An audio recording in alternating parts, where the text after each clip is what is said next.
composed of volunteer home care, paid home care, daycare centers, short stay care, and then you have the institutional care. And the cost implications of these approaches are substantially different. So traditionally, the family was the key social security provider, the care provider, but with the reduction in family sizes, of course, this is changing. So the question is how to design systems that are integrated with the health care systems, that are integrated with healthy aging, with the growth of non-communicable diseases, which aim at maintaining the independence and the active engagement in society and in the economy of people, of older people, no? But at the same time, how to maximize the use of family communities in the provision of care. So if I recall well, a few years ago, I visited the community in China, in Sichuan province, where we had a project. And I could see that there were hardly any younger people in the community.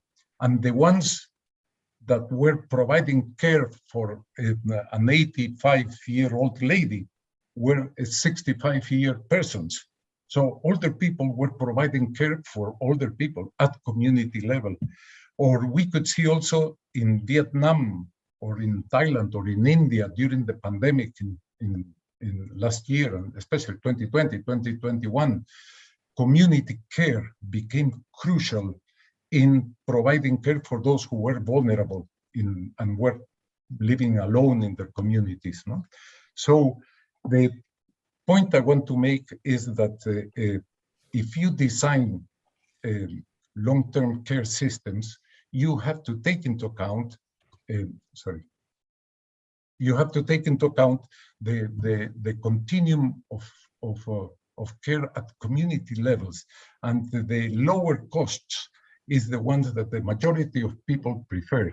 A survey in China asked, where do you want to age? Where do you prefer to age, at the institutional care or in a hospital or wherever? And then 92%, I think it was, preferred to stay at home. So at home is well over the preferred option. And if I may highlight, the opportunity to design long-term care systems is now, where countries are going through the demographic dividend. For example, this is the case of Vietnam. No?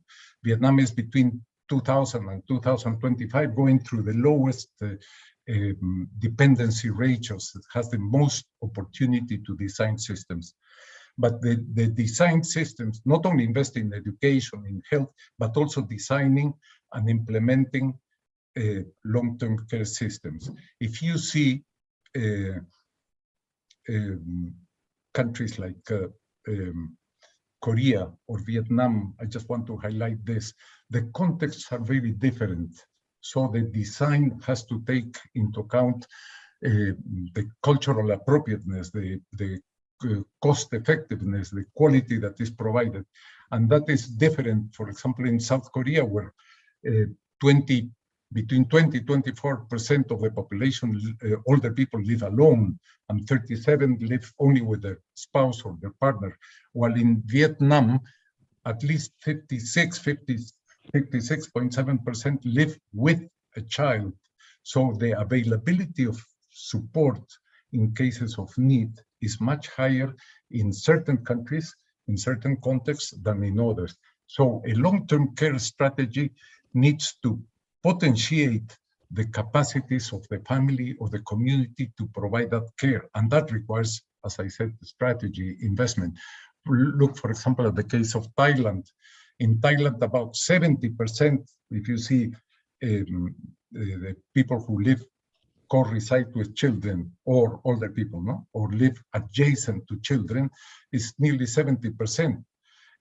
And the experience and the studies done by John Nodell and Pope Busawaran show that in cases of needs of sudden illness, the care providers are the children that move to the house of the older people, or the older people move to their own houses.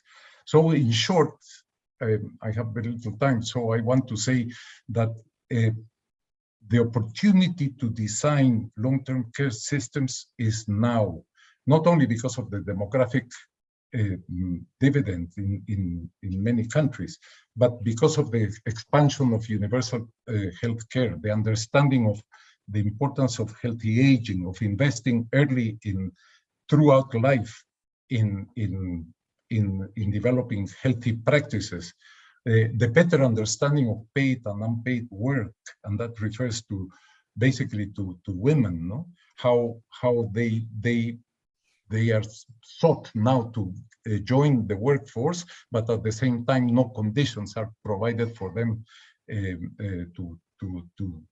to really integrate the paid labor force. No, piloting approaches of cost, quality, cultural appropriateness are happening in different countries of the region, and there is not one size fits all in long-term care strategies. In Indonesia, for example, there was a study now that shows that a small proportion, very small proportion of older people need 24 hours care support, no? But the rest can very much handle, not the rest, I mean, a large proportion can handle through community-based approaches and home care approaches, that if investment is done, then they can be very part of the redesign of societies, or of societies that are rapidly aging and aged societies. And one last point that is seen as an opportunity. The care sector is the only sector I know that is a growing source of employment in Asia. And not only in Asia, in Europe and in other countries. It's a source that is attracting immigrants. A large proportion of care is provided by migrants from within the region, no? But it requires strategy. Long-term care requires a strategy, requires political will, and requires investment. And the opportunity is now. And with that, I finish. I think I had very little time. Thank you. I went too long, sorry. Thank you. That's fine, because that was really very interesting, valuable information you shared with us, Mr. Clean. Thank you for outlining the opportunities that we really do need to seize, and seize it now when it comes to long-term care. Thank you as well for the country examples. Now you'll be staying on with us because we'll go into the extended discussion.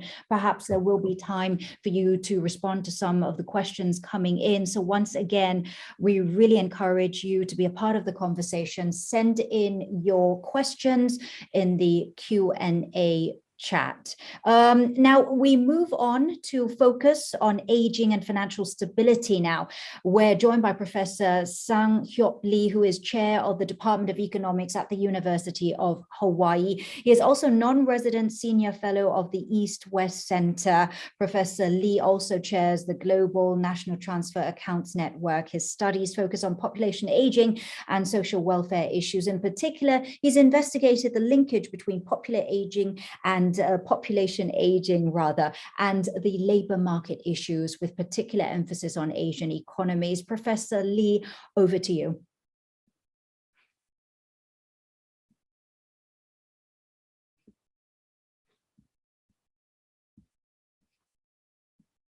Please do unmute yourself, Professor Lee. Thank you.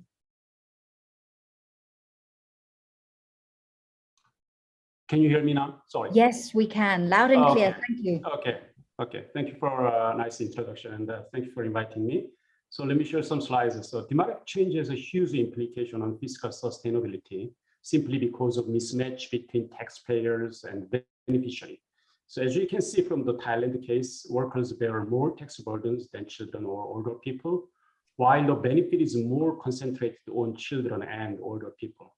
So having a lot of workers in the population can increase the nation's tax revenue, production, and savings, which in turn lead to greater investment in health and education. So fiscal space or fiscal sustainability may not be a big issue for countries with a lot of workers because of this tax revenue. However, there are two forces which put pressure on sustainability. The first, many Asian countries have been implementing new government programs, including universal health coverage. So the figure on the left-hand side shows the percentage of Thai people who has received any kind of healthcare benefit provided by government. So in 1991, 2/3 of the population did not receive any benefit. And this percentage has declined very rapidly, especially as you can see between 2001 and 2003. And this is closely related with the implementation of universal health coverage in 2002. So at the same time, as you can see from the right-hand side, the government spending has been rising very rapidly. So next slide. And the second force is population aging. In a lot of countries in Asia, the proportion of the population at working age has started to decline, and the older population is increasing rapidly.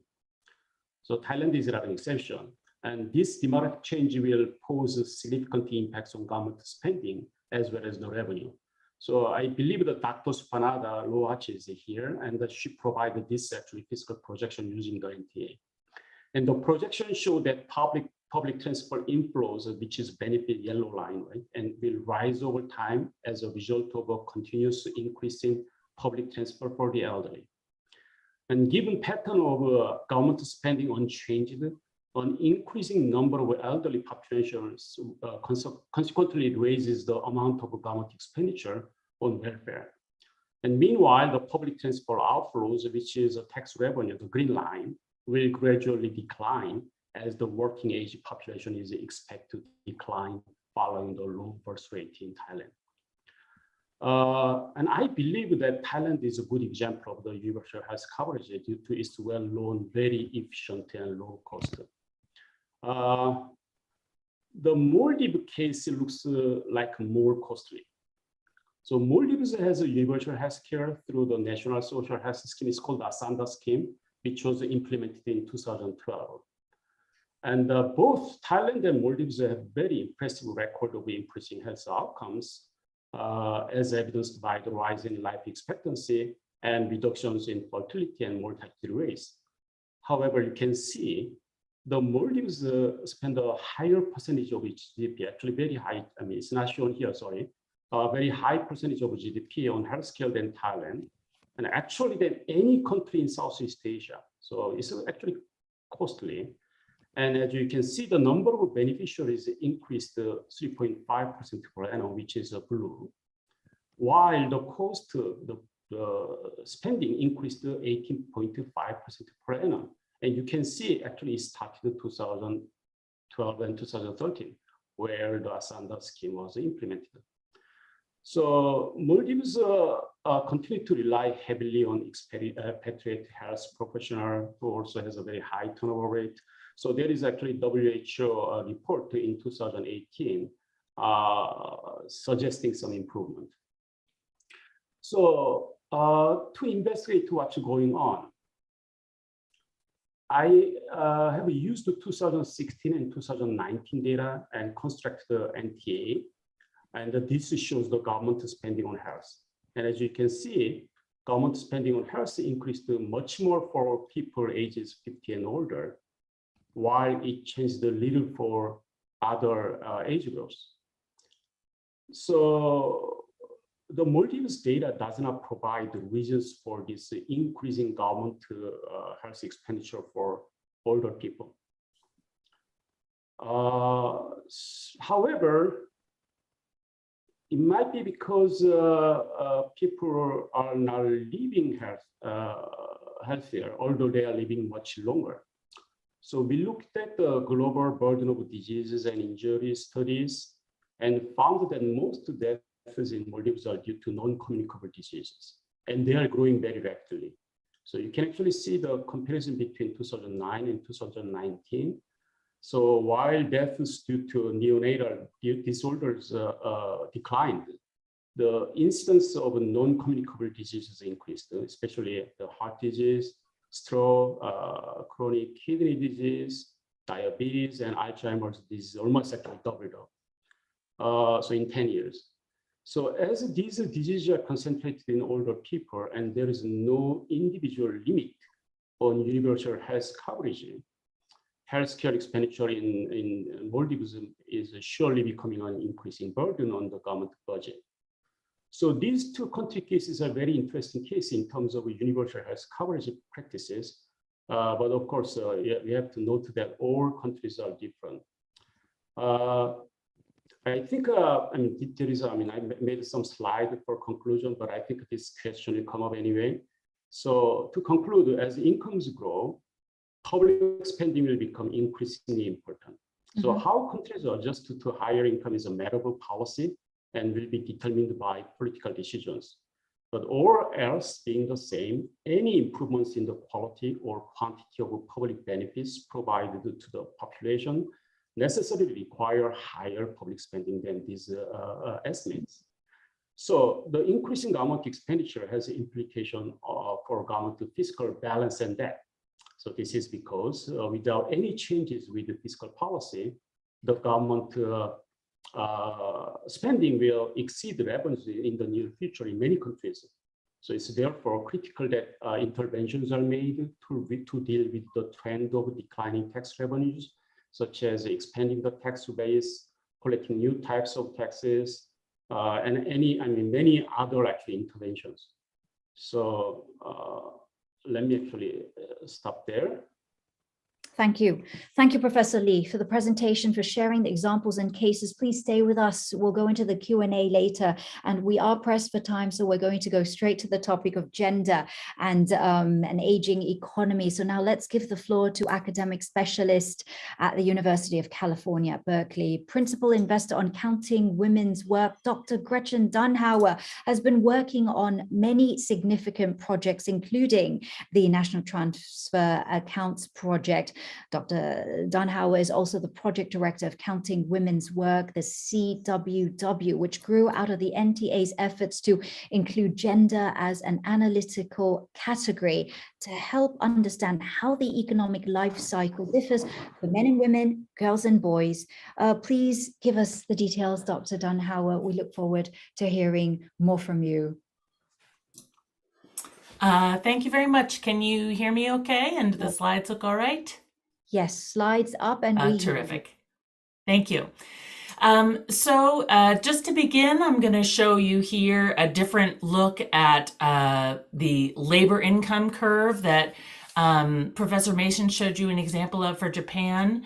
So this is a time-valued labor income curve. It is an average across 18 different countries of how much people are working in the market labor force by age. So it has the familiar hump shape. In the Middle Ages, we are the most attached to the labor force. But we know that those averages obscure differences in groups in an economy. So the generational economy, which is what we can see when we look at national transfer accounts research, is also a gendered economy. And in order to address population aging, policy must incorporate that. So what you see there around the black line, which is the average across all persons, males are on average spending much more time in the market labor force than females. And this difference includes all of the ways in which men and women are different in the labor force, so different rates of labor force participation, different time worked for those in the labor force, different wages per hour, different occupational segregations. All those changes impact and lead to this average difference. Now, as was mentioned briefly before, this focus on market labor leaves out a large part of what people are doing with their productive energies. And this unpaid care work that is left out of the market economy research is a large part of the gendered economy. So what you see here is that same line for the market labor, time spent in market labor, but now there's a dotted line added. And this is an average across all persons in the economy of how much time is spent in unpaid care work.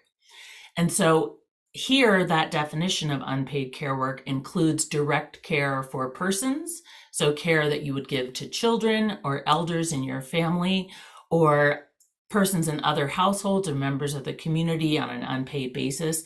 It also includes indirect care that is provided through housework, household management and maintenance, from keeping the household running on a day-to-day basis, and when that work is done unpaid. So in the context of population aging, we know that the unpaid care economy must also change. And we know that that change has major gender implications because of the next picture I'm going to show you. So what we see here in the solid lines I showed you before, so that's males, the blue line is higher, showing men spending more time in market work. And then the orange line for women is lower. Women are on average performing less market work. The direction of those differences is flipped when we go to the dotted lines and show how much in orange, women are performing unpaid care work, and in blue, men are performing unpaid care work as well. So the leaving out the unpaid care work portion of our full picture of the economy is a major error when we consider the gendered economy. It's also a major error when we consider the aging economy. But first, sorry, I'm getting ahead of myself. So what does it mean that women are specializing in this unpaid care work? So it leads to a certain kind of vulnerability in market-based social protection schemes. An obvious one is pension systems. When women are specializing in this unpaid care work, that if social protection schemes are not including, say, credits for time spent in unpaid care work, women will get less of a benefit. Also, when there are policies to enhance female labor force participation, if those policies don't recognize the work that women are already doing in the unpaid care sector, those can enhance time pressures and time poverty. And this is really important in the context of an aging society, when oftentimes planners will look to women as an untapped labor market that can perhaps increase their participation to help deal with lower labor force growth. But women are already doing a great deal of unpaid care work. And then the invisibility of unpaid care work obscures the productive capacities of all persons, but particularly you can see here at the older ages how much unpaid care work the oldest women in the societies are still doing. And both men and women are doing a lot more unpaid care work at older ages than they are at market work. So there's a lot less retirement from unpaid care work than there is from market work. And then finally, one last note about understanding unpaid care work in an aging society is that it changes our picture of the relative dependency in young and old persons. And so what we're looking at here are life cycle deficit components comparing two specific age groups, age 0 and age 90 plus. So 2/3 of the sort of life cycle deficit, the dependency, what age 0, what infants need to get, is unpaid care time. In contrast, older persons only require 10% of that time. And now this is on a net basis, and that number is so low because older persons are also performing a lot of the unpaid care labor. So on net, they are not needing to get that from other age groups as much. So one positive about an aging society in terms of unpaid care work is that children are very net time expensive and older persons much less so. Population aging can free up more time for different uses, and then particular policies can determine or influence how much of that freed up time goes to different outcomes. So thank you very much. Thank you, Dr. Dunhauer. Thank you to all three panelists for your introductions, for setting the stage for our discussion. I'd like to take the discussion further now. Mr. Clean, you talked a lot about the design of adequate long-term care systems, especially when it comes to an aging society. Can you perhaps reflect, please, or give us some examples, please, Mr. Clean, on how the analysis of NTAs can actually help us design better, more adequate long-term care systems? Very briefly. Sure. Thank you. Thank you for the question. I think the national transfers account allows us to see the course of expenditure of personal income, for example. The expenditure in old age shoots up when you have to face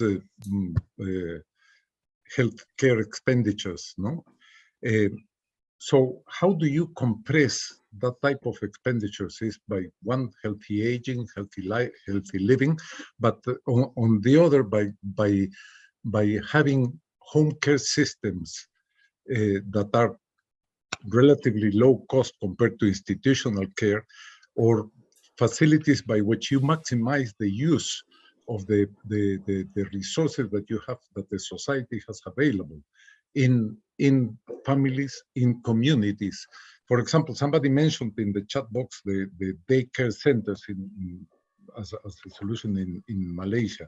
I think that is a very viable, very practical solution, very practical way of providing daycare while the family members are at the workplace. No, so men and women are not tied to staying with an older person who is needing care, if that older person is in a daycare center, for example. Mm-hmm. That is much lower cost than other options. So I think has to be culturally appropriate and has to be cost-effective approaches to understanding, but they require investment and they require strategy. Right, and thank you. Another question for you here. How did COVID-19 affect the percentage of aging populations? I think it did in different ways. For example, Japan, who is the most aged country in the world, did not have the same level of deaths than Europe, for example, have. Why? This is a matter of being studied. But other countries had relatively lower rates of deaths as compared to let's say, the Philippines compared to Italy, because most older people age at home. They are not in care facilities where the highest rate of death happened. So I think the living conditions affected, and also the reaction of the health systems. I think it was quite appropriate in this region, trying to protect the older persons earlier than in other countries in the world. But still, older persons were the most affected, but at different rates. Thank you. Thank you for your reflections there. Let's move on to Professor Lee. If you can please explain for us how a national transfer account framework can be used to ensure financial stability of social health protection, social pension systems, and offset the potential negative implications of population aging. Okay, thank you. So, let me be very brief. The NTA is comparative. So almost 100 countries have constructed the NTA. And the advantage of a comparative analysis is that we can compare countries with a similar income level or by regions, for example. But the public sector plays a much more modest role in Asia compared with the other countries with a similar income level. So we can learn from other countries' NTA and investigate the reasons why they are different, and also learn from their good practices and mistakes as well. And also, several countries have constructed the NTA time series. So by comparing NTA year by year, we can actually observe what happened to the nation and investigate further. I already gave an example of a country. And also by using simulation techniques, we can measure the impact of population aging on fiscal sustainability.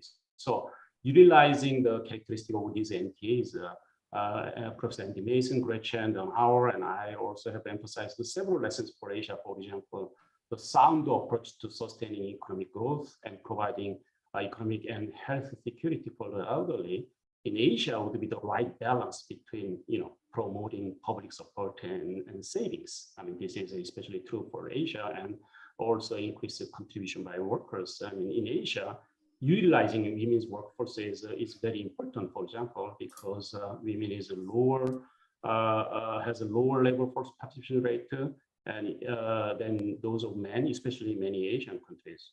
And many Asian countries still need to improve public support and healthcare for seniors. So it should be efficient and should be implemented with a low cost. And finally, Asia, I mean, the NTA shows that Asia needs to improve gender work-life balance. And probably the Gretchen Donhauer can talk about this more. Okay, let me stop there. Before we go back to Dr. Donhauer, can you please let us know the percentage of the expenditure on healthcare of elderly is more on towards prevention, and how much is on curative or curing or the treatment side? Okay, so the NTA basically actually, is from the micro data set. So we estimate the cost, inpatient, outpatient, but we actually didn't. I mean, we can probably in principle, but we haven't actually looked at in detail, which is preventive versus treatment. But it is theoretically that's possible. That's very interesting question. Yes. Yes. Yeah, sadly, we don't have too much time, but we do want to just speak a little bit more here to Dr. Donhauer. Can you please tell us about the strategies to ensure greater gender equity and women's empowerment, as well as increased participation in an aging economy? Thank you. I think one of the first and simplest things that nations can do is to gather time use data to understand their care economies and this unpaid care work economy. Because there are very different systems from country to country. We have evidence from Vietnam and the Philippines that grandmothers more intensively are playing a major role in the labor market participation of their daughters and sons by taking care of grandchildren. In other countries, there's much less. Yeah, me too. There's much less of that. And so the policies that you want to say increase female labor force participation or maintain your labor force are going to be very different depending on the nature of the care economy in each country. Also realizing that this unpaid care economy sort of wraps your market economy. And so if you're hoping to change labor force participation by any groups, you have to understand how that will impact the unpaid care economy on the household side. And then, yeah, okay, back to you. I know you're right. Dr. Donhauer, there's actually another question about the link of how issues of gender equity and population aging, they're linked. Maybe you can reflect on that for us very quickly, because we're really running out of time here. Yeah. So in general, women as being a sort of traditionally marginalized group outside of kind of market labor, in many countries are having less participation than men, and the same for older persons. And as societies age, and we hope aging with a healthy aging, there's more productive capacity of both groups, of women, of older persons, to be able to participate in maintaining labor forces and maintaining standards of living, if we have the supportive policies to allow that, and if we have flexibility in our workspaces to allow people to balance family and work, and also aging and work. Thank you. And that is all the time we have for our first panel discussion. Thank you very much indeed to all the panelists. Really appreciate you taking the time to join us to share your experiences and expertise. We're now going to pause for a quick 5-minute break before coming back to start the next session. We will be talking about intergenerational economy and its relevance to demographic dividends and sustainability of long-term care. So see you in about 5 minutes. We'll start once again at 3 p.m. Bangkok time. See you soon.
Participants, ladies and gentlemen, welcome back to the final session of the day. Thank you so much for your active participation. Please continue to send in your general comments to the chat box, but questions, please direct them to the Q&A box. And we are very sorry we weren't able to ask the panelists all the questions that came in, but our technical team is on standby. They will be continuing to provide you with more information, sending links to the chat box, and some of the speakers have already responded directly to the questions that came in via the Q&A. So we're going to go straight into the next topic, which is on intergenerational economy and its relevance to demographic dividends and sustainability, more now on long-term care. So we'll go straight into the keynote speech.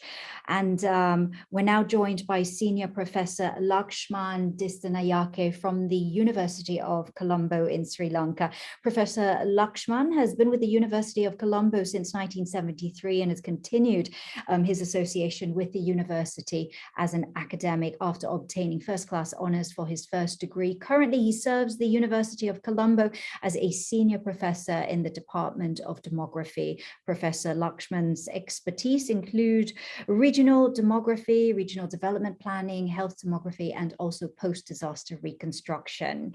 So over to you, Professor Lakshman.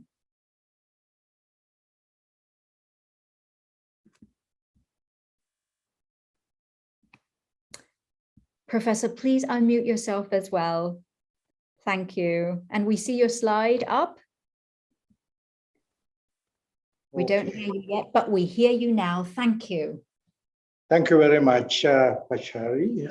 And I would like to thank Mr. Vaughan Anderson, the director of the UNFPA Pro, for inviting me to this very important webinar. And also, I would really like to thank the other organizers who really invited me to make this presentation today. Now, in fact, my presentation is derived from the project on population aging policy intervention, adopting a life cycle approach in Asia Pacific countries, which is a collaborative program of the HelpAge International and the UNFPA Pro. So the main objective of this project was to identify, document, and analyze examples of national population aging policy intervention that adopts right-based and life cycle approaches from the Asia Pacific region and collate this in the form of country case studies. Because this is very important in the context of today's webinar, because you all know that NTA is very much related to life cycle perspective, and we are looking the events taking place throughout the life cycle. And also, it's very important to understand the policy interventions taking place in our region, because we are very much concerned about the life cycle deficit in the old ages, and in order to find out whether we adopt the right policies to reduce the life cycle deficit in that particular segment. So the project was substantially based on two publications done by UNFPA Pro. The first one is Social Policies Catalog on Population Aging, and also the second addressing population aging in Asia and the Pacific region, life cycle approach. So there are 5 aspects that I have focused upon. That is the wider life cycle approach to population aging as an effective policy option. The second one is a right-based comprehensive approach to population matters covering all generations, which is of interest today's work as well. and policy interventions eliminating ageism, and policy intervention promoting healthy aging, and policy intervention addressing gender equality. Now, the geographic scope, as I mentioned to you earlier, Asia Pacific countries, and thematic scope. So we have categorized, we have looked at the policies in the context of 5 themes here: protection of the entire population, targeting older persons and aging, promotion of healthy aging, policies that address gender equality, address right-based and life cycle approaches. So I have been trying my best to carve out some of the policies focusing on practicality of policy implementation aspects. And when it comes to the methods, there are 3 things that I have adapted. First, the documents review. So looked at the available literature and reviewed them, and then circulate a questionnaire. And also I've done a key informant interviews, select from some countries. And then what I did was I done initial screening of good practice case studies. For that, I use this template. And initially, we looked at about 22 case studies. They were reviewed, and finally 9 case studies selected, especially after key informant reviews. This does not mean that there are certain other good practice case studies.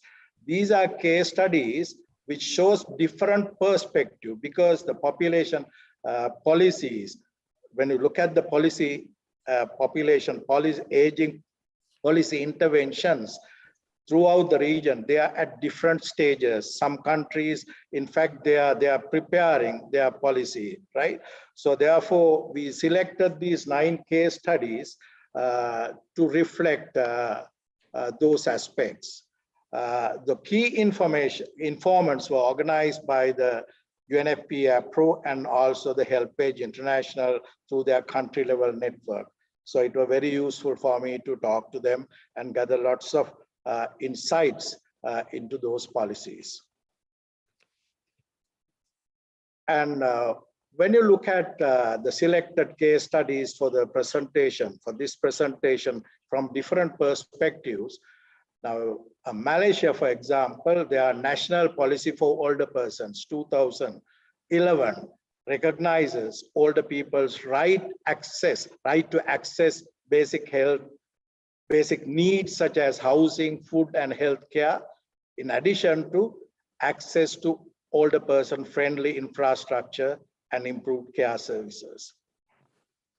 In Vietnam, for example, National Action Program for the Elderly, 2012 to 2020, explicitly adopts a life cycle approach to its policy interventions by inculcating in younger persons to a positive attitude towards aging and care for older persons, maintaining and further strengthening intergenerational linkages, providing an environment in which younger people can better prepare for aging, and making younger persons aware of their own aging and the importance of promoting independence and healthy and active aging.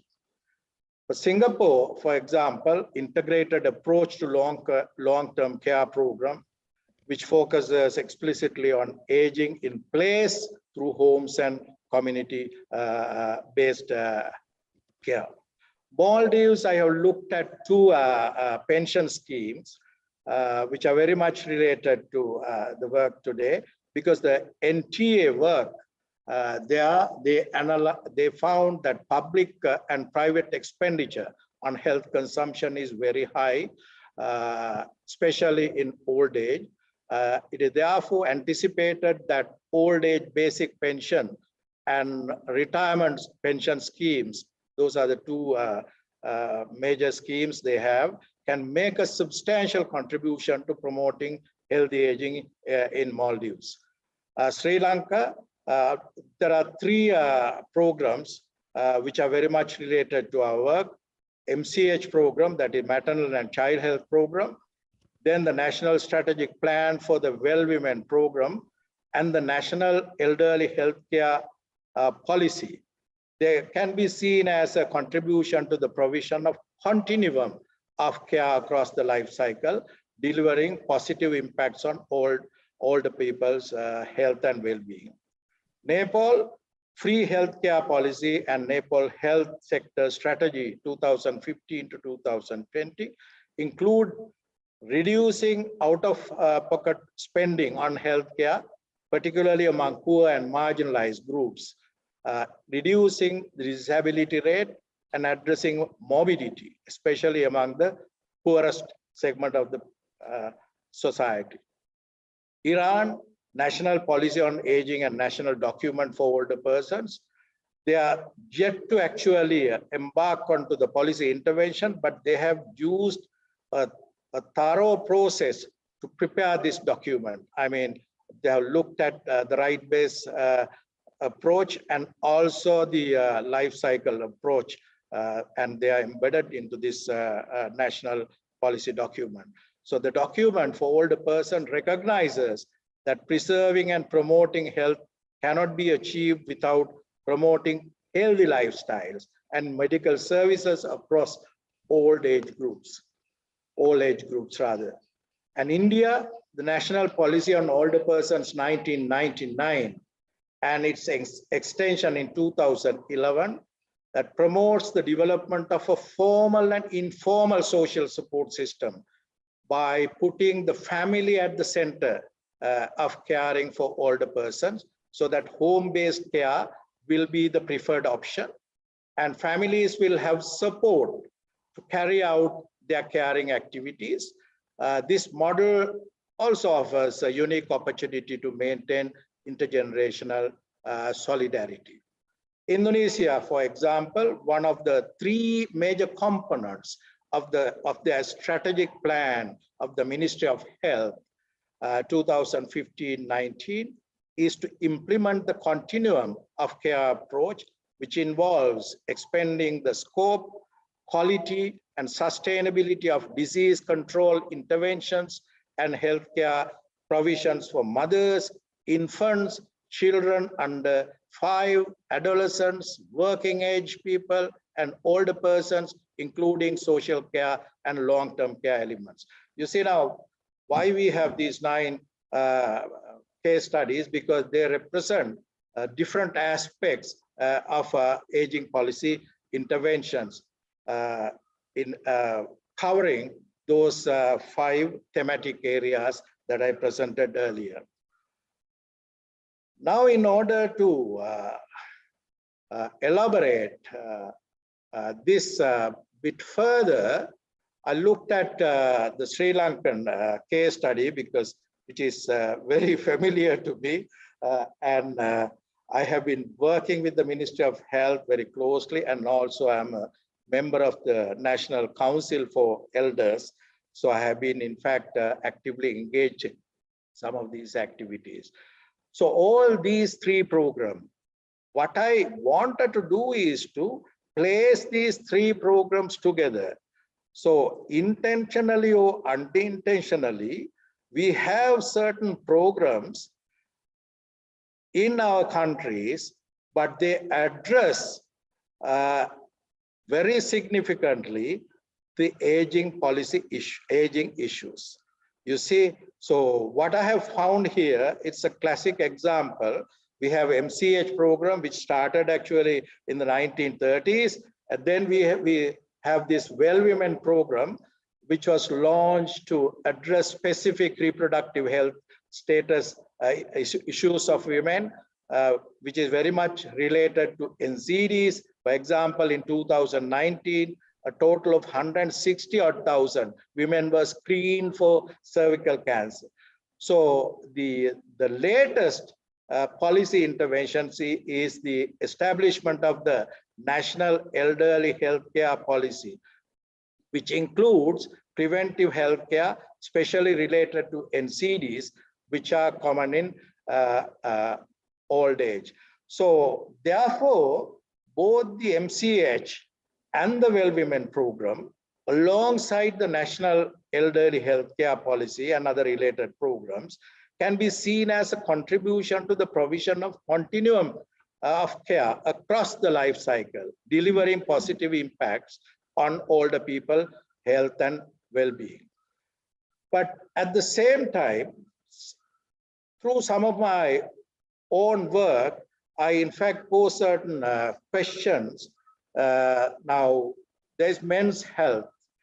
Now there is a 6-year difference in life expectancy between men and women at the moment in Sri Lanka. So I have looked at previously this with the use of causes of death statistics and isolated 6 causes which are related to their NCDs, which are related to behavioral factors of men. In the case of women, they are more health conscious, especially because of the maternal and child health program,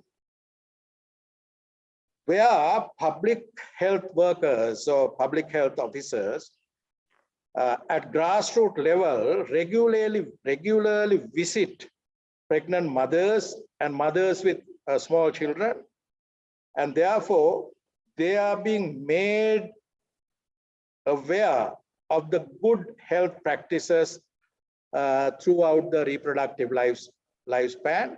And also we have this Well Women Program even after the reproductive age span beyond 50 years of age. But in addition to that, they are the carers of their children, their husbands, and also their parents. You see now what I in fact wanted to actually look at, how we can actually reduce the burden of women taking care of all these categories, especially their partners, by focusing on men's health as well, because there's no single program focusing on men's health. So that is something that I really wanted to look at, and I have been discussing this at the various forums in my country.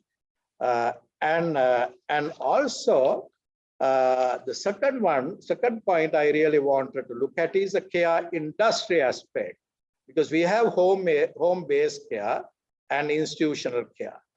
But a lot of people prefer to be at home and get the required care, right? But how do we get that? So what I propose here is an establishment of a field workforce similar to MCH workforce. Going to each household where there are older persons and take care of their health and also other aspects that will create employment opportunities, and also you will develop a proper professional care industry. When it comes to institutional care in this country, there are some privately run good nursing homes, but there are very few. But others, I see them as just shelters. So we need to bring the private sector into the picture, and there should be some partnership between private and public sector in order to get into this care industry that will in fact provide plenty of opportunities to the business people, and that will help the older persons, especially when it comes to long-term care aspects. And when it comes to NTA, in fact, I led the project, Sri Lankan project on NTA here, together with two of my colleagues from the Colombo University. What we found here is that private consumption and also public consumption of health is greater in old age compared to all other age groups. So therefore, there is the necessity for the government to commit themselves and see how we can actually take care of the health cost or health expenditure by reducing or lessening the burden on the social protection policies and also the family, the healthcare cost at the family level. So you really need good health or aging policy interventions for such a work. So as I mentioned to you earlier, these aging policies are at different stages of the aging policy interventions strategies in respective countries. We are at different stages, as Andy mentioned earlier. Depending on the demographic transition of each country, we experience also the rapidity of aging at different magnitude. So therefore, the aging policy interventions are also at different stages in the process. So we need to recognize that. And that is really good because we can in fact bring or study the good practice policy intervention and modify and refine and adapt to suit our countries. And also it is expected that these case studies that we have looked at enable governments to learn from and improve their existing aging policies and to further efforts on successful aging strategies across the region. Thank you very much. That's all from you. Thank you.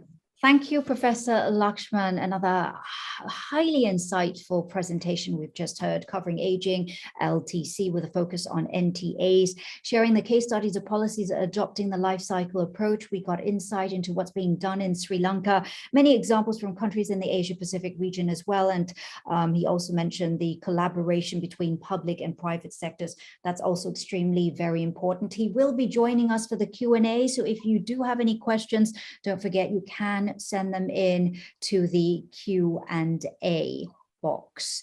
All right, from the Sri Lankan context to the Thai perspective now, I'd like to now give the floor to Dr. Supanada Lawachai, who is with the National Economic and Social Development Council of Thailand. Dr. Supanada has been working at the NESDC for more than 15 years, first with the National Accounts Department before she moved and switched over to the Social Data and Indicator Development Department. She's got background in economics, development economics, focusing on poverty and inequality issues. She's been responsible for producing the annually released report on Thailand's poverty and inequality situation.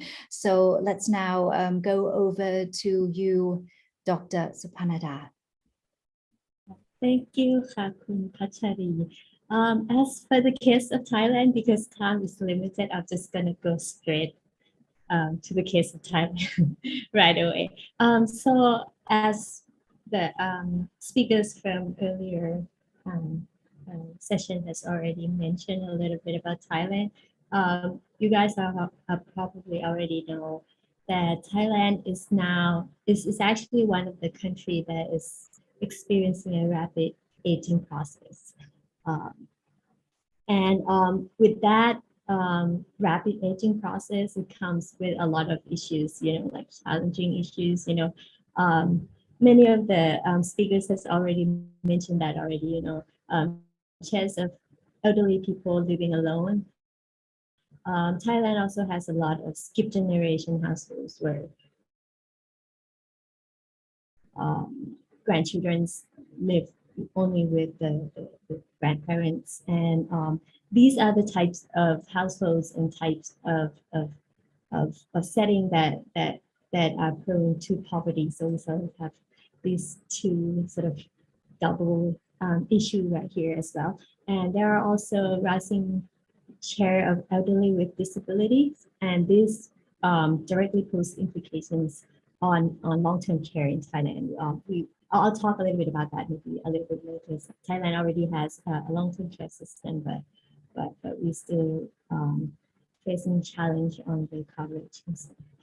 So basically, we've been using NTA, we've been producing NTA and been using NTA as a very important tools that we use to provide empirical evidence to, you know, sort of advocate people about what we have to expect in the future in terms of, you know, population changing demographic structure and its effect on the country, you know, economically and socially, as well as using it to design policies to accommodate these changes, you know. So basically, if you look at the data, the NTA data for Thailand, right here, you can sort of see, especially, I'm just going to point out very quickly here, that if you look at the average consumption in recent years, you know,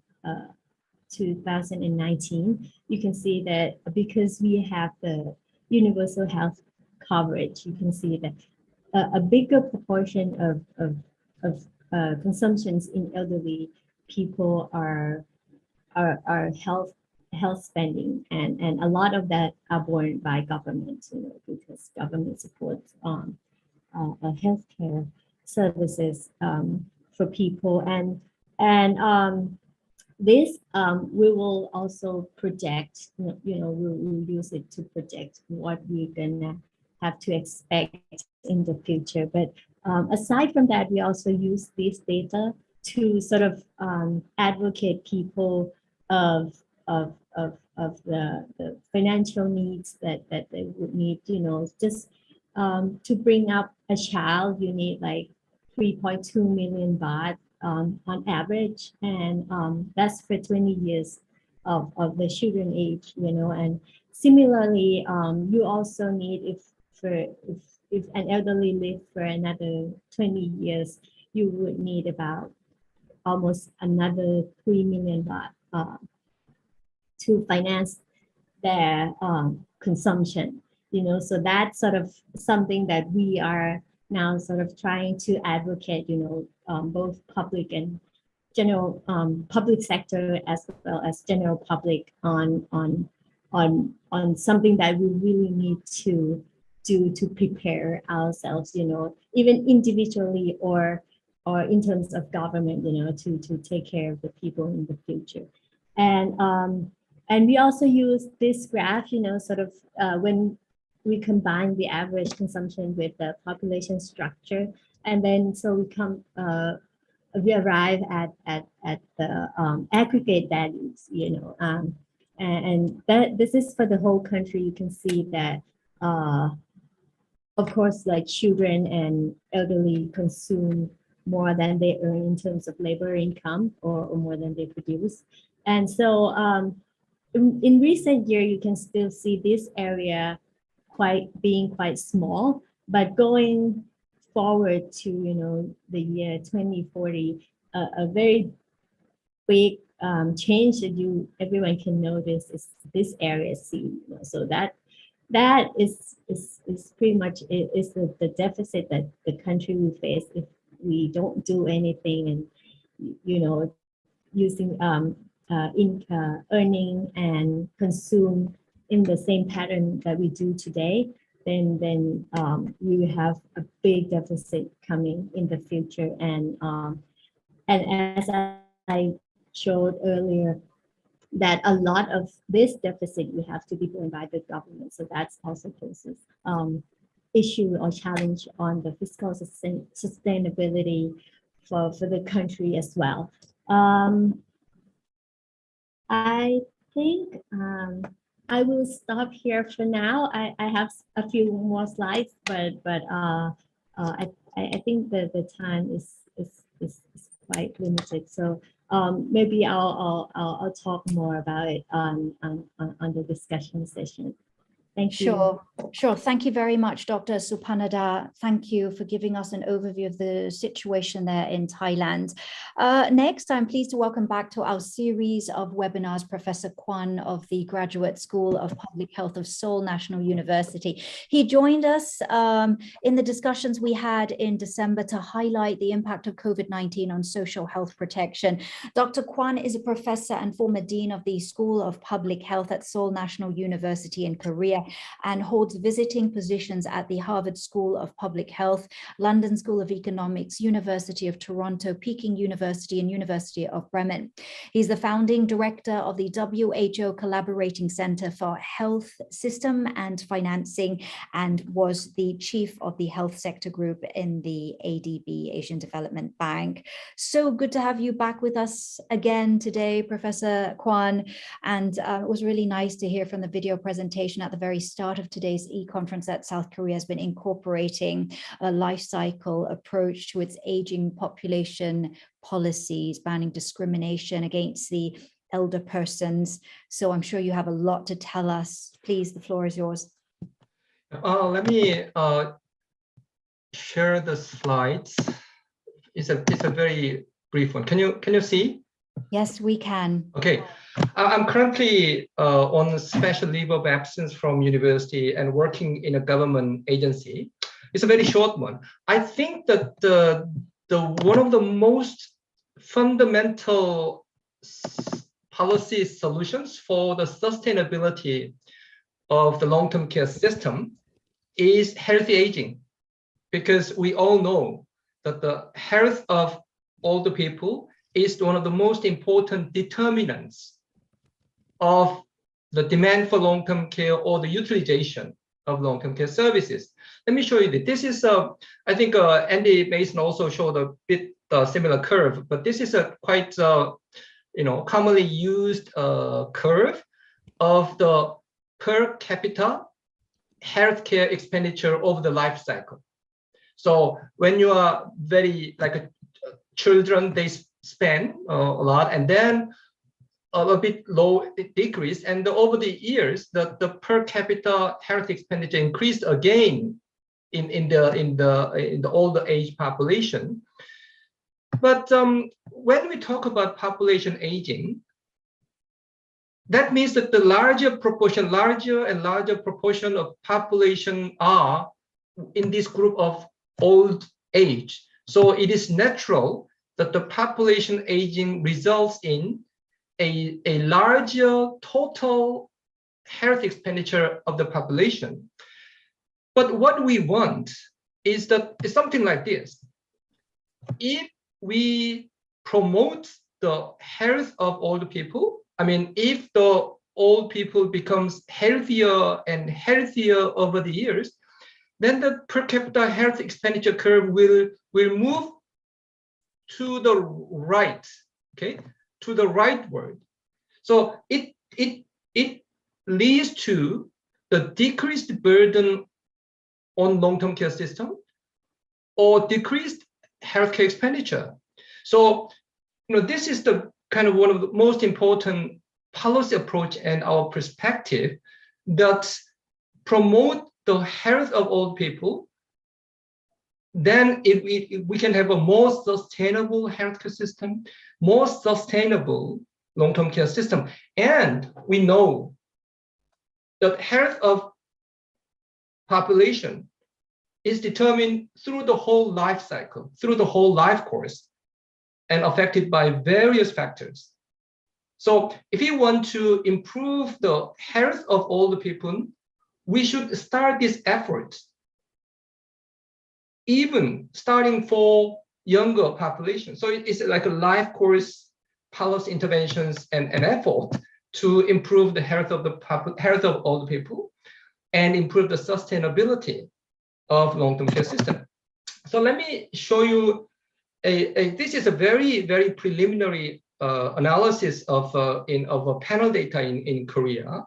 So it's like almost 20 years of follow-up and see whether the health of in the 60s and 70s, whether the health in that age is affected by health 20 years before, like a health in the 40s and 50s.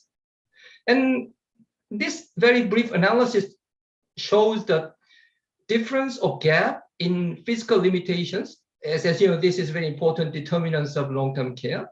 So difference in physical limitations persist over the age. And health of the whole life course can be improved with positive social determinants, because we all know that medical care is not the only determinants of health, but health are determined by various social determinants like income level, education. So, and also we know the social activities are very important, like a retirement or activities in the community. So retirement, early retirement before the 60s and 70s, it deteriorates health. But other measures, more active in the community activities, participation can mitigate such a deterioration. So, and then I can also, we all know that economic and educational family background determine the health of individuals over the life course. Like that the higher education of fathers or parents or higher household income level at the teenager year, it affects the health of the person in the 30s, 40s. So it clearly shows that we should have a clear life cycle approach, perspective on the health of the population. So this is the example. Like it examines what are the determinants of the self-rated health. So it's a subjective health 20 years later. And one of the most important predictor is a baseline self-rated health. In other words, health 20 years ago are the most important predictor of health in 20 years later. So it shows that health is not simply determined in a short time, but health is determined through various factors through the whole life cycle. Okay, so we should work hard to improve the health in the 30s and 40s if we want to improve the health of the 60s and 70s and decrease the need for long-term care and increase the sustainability of the long-term care system. And also this is the what are the determinants, what are the predictors of the limitations, physical limitations in older age. Again, the baseline self-rated health 20 years ago is the most important predictor of the limitations in limitations in 20 years later. So as you can see, that there are various social determinants of health, and most importantly, this result shows that the health or limitations now or of all the person is very highly affected, determined by the health of the 20 years later. So this shows that we need a whole life cycle perspective, policy effort to improve the health of all the people and improve the financial sustainability of long-term care system. Finally, this is very brief one. This may not be directly related to life cycle approach, but as I'm working these days on this area as well, role of technology in the care for older people, because technology cannot replace humans, but when the good technology is combined with good human skills, I think it helps to improve the physical and mental well-being of older people, and it can be a very effective tool to support and promote the aging in place, such that when we use this technology effectively, it can more and more older people, they can stay in their family, stay in local community. and they feel happier. And all these can be we need a good research and development and the work on how to improve the access of all the people to this technology, and what are the data, big data, and information and communication technology. And it can be a positive synergy to improve the community care aging in place, which in turn will improve the financial sustainability of our long-term care system. Over. Thank you. Thank you, Professor Kwan. Now, please do stay with us for further discussions. There's a question here coming from a participant in Bangladesh, I believe, but we'll pose you that question in a little bit. Now, we do apologize that you weren't able to clearly see the graphs, but we will be sharing the visuals and presentations from the speakers with you in just a bit. So look out for that. We're now going to move on to our last speaker before we discuss the topic further. We have the Chief of the Sustainable Demographic Transition section of the Social Development Division of ESCAP here with us. Dr. Sabine Henning currently leads work on population and development issues, focusing on research, capacity building, and intergovernmental support on population dynamics, aging, migration, and also much focus on the youth. She's been involved in UN interagency work and coordination for over 15 years and supported capacity building of member states such as Lao PDR on its decree on older persons. Dr. Sabine Henning, the floor is yours. Thank you very much, and greetings from the United Nations Economic and Social Commission for Asia and the Pacific based in Bangkok. Thank you to ILO and UNFPA for asking ESCAP to participate in this very important meeting. I would like to speak a little bit about the role of MIPA, the regular reviews of MIPA, the Madrid International Plan of Action on Aging, in bringing further and advancing the discussion on long-term care, for example, but also a little bit about the role of stakeholders. First, regarding MIPA, Madrid International Plan of Action on Aging, adopted in 2002, is still the guiding document on population aging. And of course, it is complemented and complementing the 2030 Agenda for Sustainable Development. The call to leave no one behind echoes the call to also build societies for all ages. Let me add that also the Secretary General's Our Common Agenda, the agenda to accelerate implementation of existing agreements, including the SDGs, is an agenda that is also putting forth a very strong call to work together, to leave no one behind, to boost partnerships, and also to work with young people. On long-term care, MIPA requests member states to increase the quality of care and access to community-based long-term care services for older persons living alone in order to extend their capacity for independent living as a possible alternative to hospitalization and nursing home placement. So it has explicit language on long-term care. As you know, member states are regularly reviewing the implementation of MIPA at the national, regional, and global levels. And we are currently in the middle of the regional review here in Asia Pacific. All regional commissions throughout the world are engaged in this activity right now.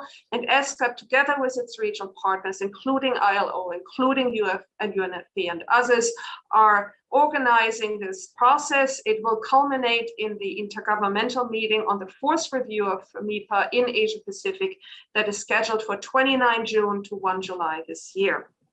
As part of the regional review process, we have requested member states to complete surveys on MIPA implementation, and we are now receiving responses. I will post links to that in the chat box after my presentation. And through these surveys, we are sharing information. We are letting countries speak to each other, learn from each other, and also trying to advance the discourse and also implementation on MIPA. Before the meeting, I went through some of the responses from member states just to highlight what some countries are doing in long-term care. And as I say, these surveys are publicly available. We're posting them on the website, so you can read more about what countries are doing. For example, Kazakhstan provided an example of amending its existing law to include social services for people who are homebound. And these services include medical, psychological, legal services, and this is covered through the government. It also includes palliative care, an important aspect of long-term care. They also have a roadmap for gerontological services, which was approved in 2021. Another example is Bhutan. They have no long-term care, but they have palliative care. And this is also covered through the government. Importantly, they point out that they're lacking the human resources to provide long-term care more in the country, more comprehensively. And so this is a bottleneck for them, not having the people, the expertise in the country to provide such services. There is also an example from the Maldives. The Maldives has 2 elderly care facilities, and it's building a 3rd one. It's also building an elderly daycare facility to alleviate the burden of the care providers to allow older persons to go to these care facilities during the day. They're also working on training materials to educate the caregivers and provide more information on what it means to provide good and solid care to older persons. So these are just a few examples from the region of what countries are doing, for example, on long-term care. And this is now brought to the fore through these surveys, which we are posting online. So what is MIPA doing, and what are the regional commissions with the regional partners doing to advance the debate? We are collecting and compiling the information. We will analyze this, not only post it, we will analyze it. We will populate dashboards to provide a broader overview of this information. And then we bring it to the attention to the member states and stakeholders at the intergovernmental meeting later this year. So importantly, sharing of information, learning from each other is a key component of these regional reviews. However, it shouldn't stop there. It's not only about the assessment, it also needs to inform policy making that follows. So for us, the regional reviews, yes, the big intergovernmental meeting will close or end in June, but then it will be up to us and also the stakeholders to advance it and bring it, help countries to revise and strengthen their policies on some of these elements. Now, let me talk a little bit also about the role of stakeholders. Clearly, the implementation of MIPA rests with governments, but MIPA says very explicitly that stakeholders have a key role in the assessment, in the implementation, in the follow-up. And it explicitly talks about a bottom-up approach, meaning for all these different elements, stakeholders, and this is older persons associations, this is the media, these are academia, private sector should come to the table and help member states to implement, but also advance it further. So what we're doing here, again, with our regional partners, is we are convening stakeholder consultation over the next few months, where we want to hear from the stakeholders in terms of what are the good practices, what are the lessons learned, and we will summarize it and bring it also to the attention of member states. So the member states will speak through the surveys and of course through the interventions at the intergovernmental meeting, but the stakeholders will speak through these consultation and also of course through participating in the meeting this summer. So this is what we're doing here in Asia Pacific to advance the discussion. And I would also encourage all of you, especially the stakeholders attending this meeting, to engage with us. I will post an email link in the chat box so you can come to us and be part of the conversation and hopefully bringing it forward. Thank you very much. Appreciate that, Dr. Henning. Sorry, we have so little time and we do know you have so much to share. Thank you. Let's now bring back all the panelists for the final discussion here and quickly go into those questions. Many have come in. Thank you very much for your participation. We're going to start with a question for Professor Lakshman. Now, you gave us, and you went into detail on the case in your country in Sri Lanka, what's being done, what's effective, and what more has to be done. Can you please tell us about the policies? The question came in from Viva asking about mental health. Are there policies focused or geared towards mental health? Professor Lakshman, I'm not sure, have you turned, have you unmuted? Okay, sorry. Thank you. All right, I'm okay now. In fact, this latest policy that I mentioned to you, that is the National Elderly Health Care Policy, that in fact has an element, because that covers older person's health. And also what it is still at the pilot stage, and we have about 100 public nursing officers attached to medical officer of health officers throughout the country. So we have started with 100 public health nursing officers. So what happens there? These MCH, public health workers, they regularly visit mothers with small children, right? Pregnant mothers and pregnant, right? So what happened there, when they visit, if they identify issues related to any aspect of health, particularly of older persons living in those households, they bring those issues back to the MOH office, where they meet monthly, and then public health nursing officer visits and address those issues. So that includes mental health issues as well, right? Right. Now, I also really want to actually mention to you, now, when I looked at all these aging policy interventions, you also need to bear in mind that these countries are also you can actually have several clusters. They are at different stage of the demographic transition, and therefore they are at different stage of the proportion of population aging process, you see. So therefore, mostly now, even if you look at countries like ours, we have majority of them are young old persons. They are still in fact moving upwards. Maybe by in the mid 30s we will have more old persons, where you really need lots of caring aspects like palliative care and also the mental health issues. So we also need to place our countries in this axis, the time axis in relation to population aging process, you see. Right. Thank you very much for responding to that question. Another question came in for you about the proposed new care industry, and yes, if there is a funding model and who's going to be absorbing the cost for that. Can you please kindly respond to that? I mean, in our Q&A, but we have had a response from Dr. Dunhauer. Excellent. Thank you very much. There is no funding model as such at the moment. You see,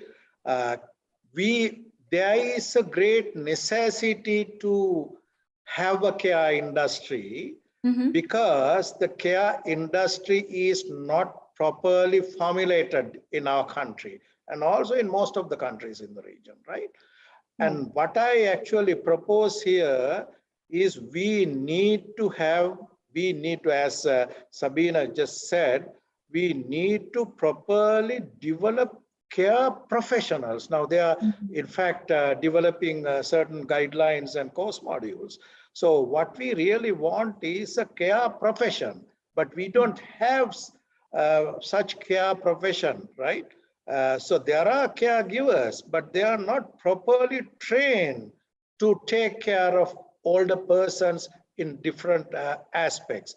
So what I actually propose here, because the government alone cannot do this work, developing a care industry, but they can actually initiate the process and bring the private sector to the table, because they are the people who have money, but also we have to make sure that that they understand, the private sector understand there is a huge business opportunity for them by by getting engaged in a care industry, partnership with the government or them alone, right? That's what I actually see. Thank you. Thank you, Professor Lakshman. Let's now move on to Dr. Supanada. Now, you've been working on the NTA project right from the very start. Can you please tell us how the application of the NTAs is helping Thailand to address the potential negative implications in the transition toward an aging society, particularly concerning the adequacy of its healthcare system over there in Thailand? Okay, yes. Well, we use the data of NTA, sort of to show, because the NTA provides figures, in terms of both the average as well as the aggregate amount of for the whole country, right? So so we use that to sort of present like I presented in my PowerPoint, that we sort of show that the health expenditures will tend to increase once we proceed further into the aging process, and we also use the data pretty much just like Professor Sangyap has presented. We use that to simulate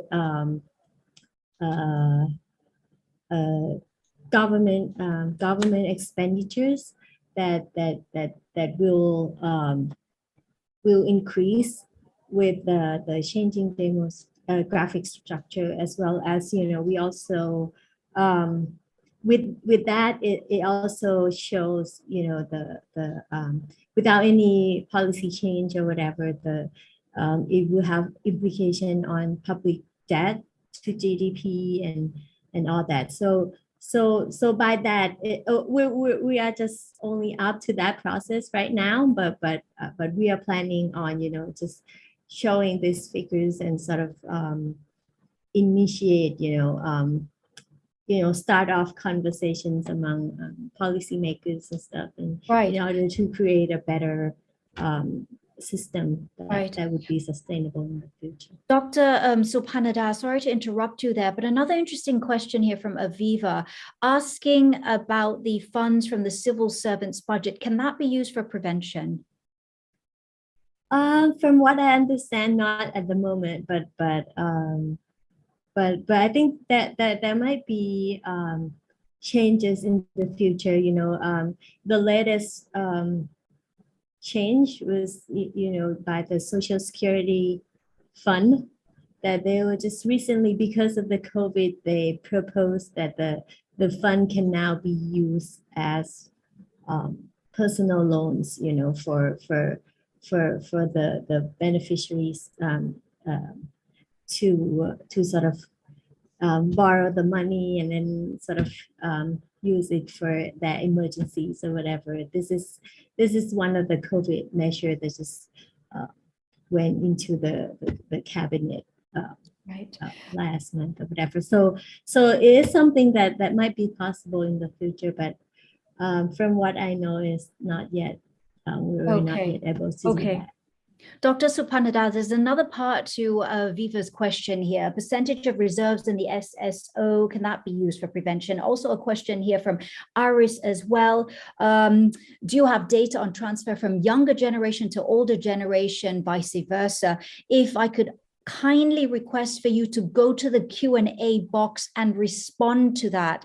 Type your responses to the, thank you very much, because we're just so pressed for time. Sure. And participants, if I may have 5 to 10 minutes, we're supposed to wrap up by now, but we do have some very interesting questions coming in, and I want to take the time to go through them. So thank you, Dr. Supanada, for responding via the Q&A box there. Let's go back to Professor Kwan. General question here. What would be some strategies, important strategies when it comes to ensuring the sustainability of quality LTC? Very briefly, Professor Kwan. I mean, as I mentioned, that we need a good connections or coordination between health and long-term care system. And in health, I'm not just talking about treatment, but like including promoting prevention. So it's like a whole continuum of care through the whole life course. That is the most important strategy, fundamental, I think, or more, although it takes long-term perspective, long-term vision, view, but that is a very important perspective toward the sustainability. Right, and that question from a participant in Bangladesh. Bangladesh is going to launch universal pension scheme over 60 years soon. Palliative care, that's important when it comes to old age, is it not? What's your thoughts on that? Palliative care, you mean? Yes.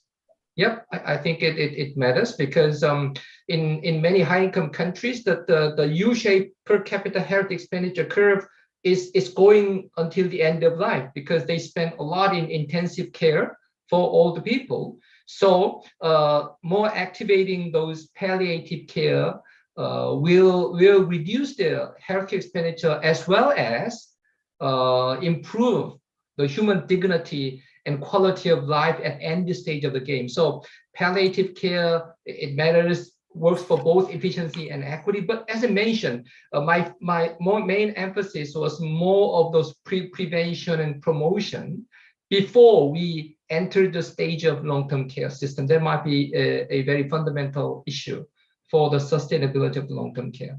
Over. Thank you. Our last question now for Dr. Henning. Thank you for the overview of the Madrid International Plan of Action on Aging, MIPA. Professor Lakshman, he mentioned collaboration. That's extremely important going forward, public-private sector. Can you tell us about the role of civil society and international organizations in ensuring good practices, please, Dr. Henning? Civil society are an important part of the review, the assessment, but also the implementation. And MIPA makes it very clear that there's a bottom-up approach to all these different factors. So bringing in the stakeholders, bringing in the academia, the older persons associations, the private sector, and more to the table when countries are discussing, planning, implementing, following up is very important. We're trying to encourage this for all the countries in the region. We're trying to bring them to the table for the MIPA review now, that which we are organizing, and we encourage the participants from this consultation, in fact, to come back to us and be part of it. So it's very important, and we hope to see some of you at these forthcoming consultations. Thank you. Thank you, Dr. Henning. Thank you very much to all the speakers. If you could kindly just browse through the questions coming in and respond to them, please. I think that would really benefit the participants, and they would really like to hear from you. So once again, sincere thank you to all of you for coming in and to share with us your expertise and your experiences. Now, to the final part for today, to summarize and extract the key takeaways from today, I'd like now to pass things over to Nuno Kunha, the Senior Social Protection Specialist of the International Labour Organization in Bangkok. Over to you, Nuno. Thank you. Thank you very much for giving me this opportunity. I feel really overwhelmed by all the information and really hard. I don't know if I will have the time to cover everything because it was such a rich discussion. And I have also to link it with, I think the importance of these concluding remarks is also to link the different discussions, because this is not a one-off event. This is part of a larger discussion on social health protection that we organize through the UN IBC. Well, in the first session, we discussed about what were the progresses and the big developments in the region in terms of extending social health protection. We had the chance to follow that with more technical discussions on, for instance, the element of the extension to the informal economy, issues of sustainability. And today we brought a lot of new and additional complementary dimensions. And we look at an element that obviously impacts all our discussions, including the discussions we had in the first days, the issue of aging from different angles. And I will try to cover a little bit what was brought by the different speakers, starting with Professor Andrew, and how he spoke about the need to mobilize resources to deal with the aging financial consequences and the impacts of aging, the new needs, but also introducing the concept of old age deficit. I mean, I think he spoke about, and again, focusing on health expenditure and questions on how much is being spent, but also a big important element was looking how you fund it, because it's completely different. It's not only how much it costs, but if we show, for instance, the difference when we think about private expenditure versus public expenditure, the impact of that options. But he also brought some of the important elements and the positive elements of aging. I think we should not have this kind of discussion like a crisis, as I remember some years ago, this was brought like the old age, averting an old age crisis, but we need to look also at this is a positive outcome of the development of our societies. And I think this was also brought, and this linked with what the other panelists brought. For instance, Eduardo brought how we cannot also lose the potential of this of this population. We don't need to look at it just as a burden, but we need also to the potential contribution, including the role in labor markets. And Eduardo was not the only one.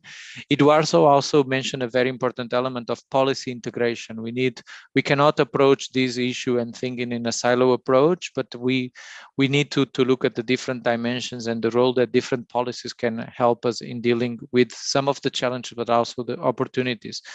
And he underlined the point that if we have a window of opportunity to work on the design of long-term care policies is now, linked with the demographic transit, the moment that we are now in terms of demographic transition.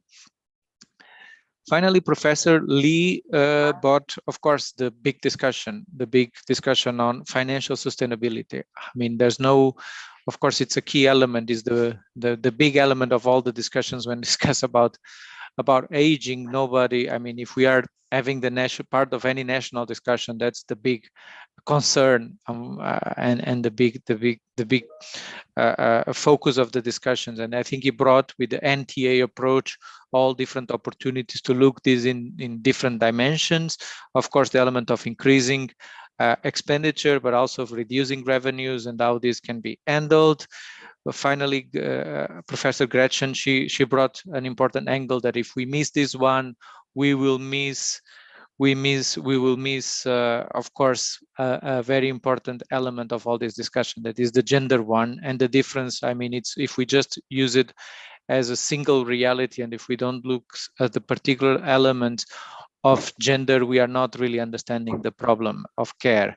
And then, of course, related with this, the issue of unpaid care work and the element of how important it is to make this invisible reality more visible, and how this can be reflected also, and should and need to be reflected in policies of different nature. For instance, she mentioned pensions, how we link it with wage discussions, and how we cannot design our policies without understanding this dimension that is many times not properly taken into account.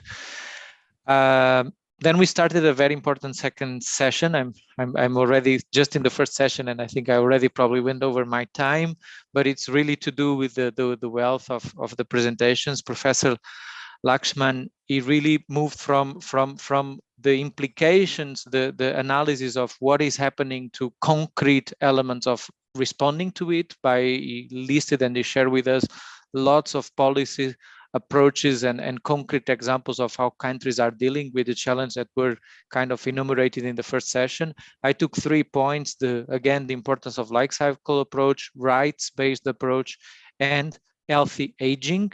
And I think this relates also with the points that we then came, and I'm speeding up, I'm sorry about this, but I really know that time is very important, but this was then related with the points that were discussed after, and we saw in particular elements. I think we had Dr. Supanada from Thailand really giving us the examples of what is, like we discussed in overall terms in the first session, but really what's happening in Thailand.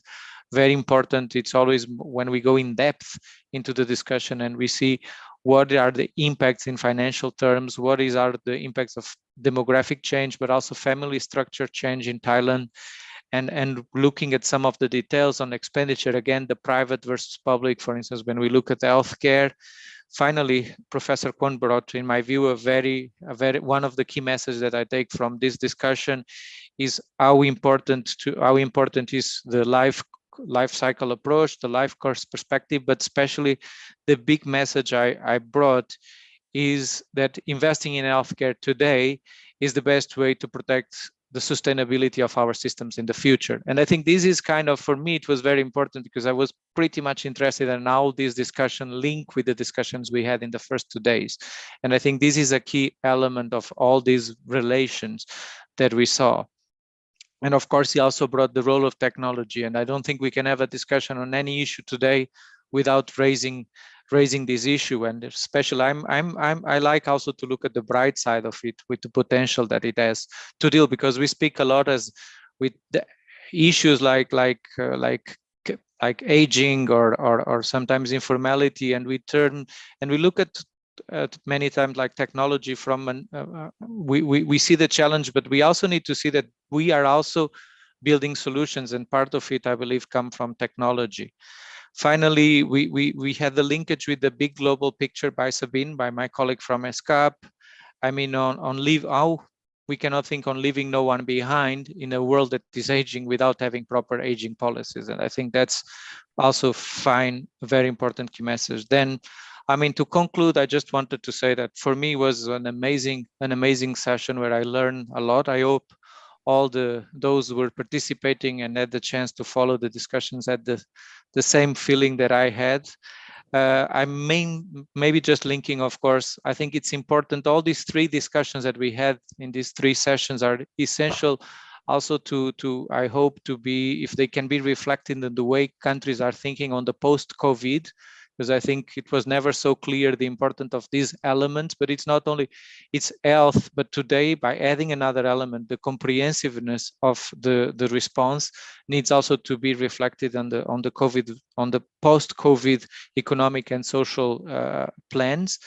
And finally, just to link with the UNSG recently launched Global Accelerator on Jobs and Social Protection, where it was clear that care is a key element of this initiative, both in terms of the protection side, but also in terms of creating jobs. And with this, I conclude my remarks, and a little bit my apologies for having to run so quickly, and for sure I missed a lot, but yeah, it was so rich that it's really difficult to do it in a short time.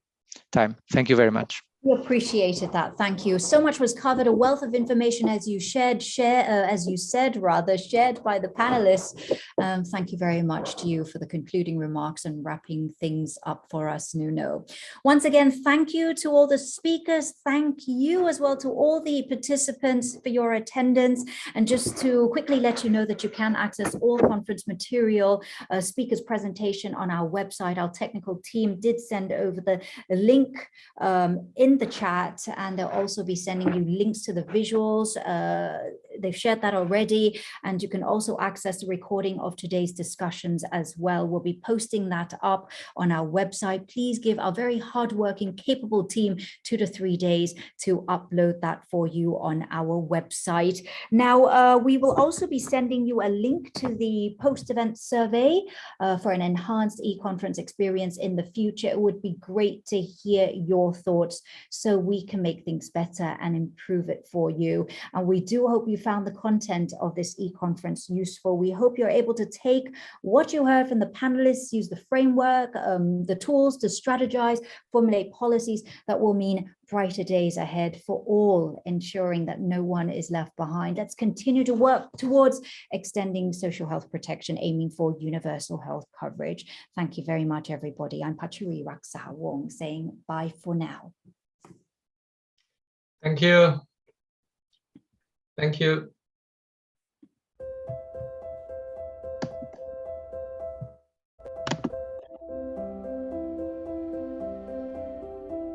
Access to quality healthcare without hardship is a stepping stone realizing the human rights to health and to social security.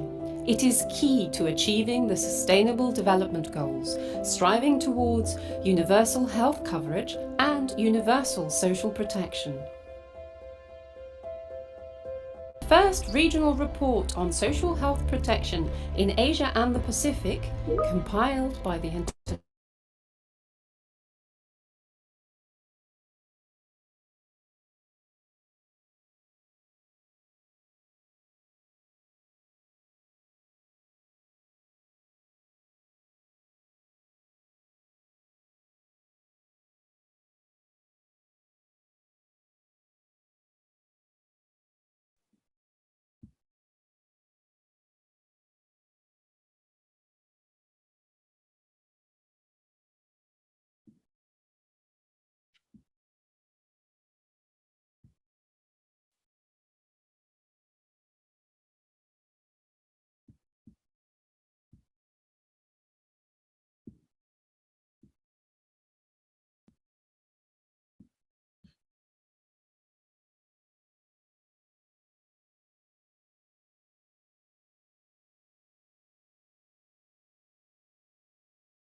regional report on social health protection in Asia and the Pacific, compiled by the International Labour Organization, analyzes country experiences and lessons on the extension of coverage.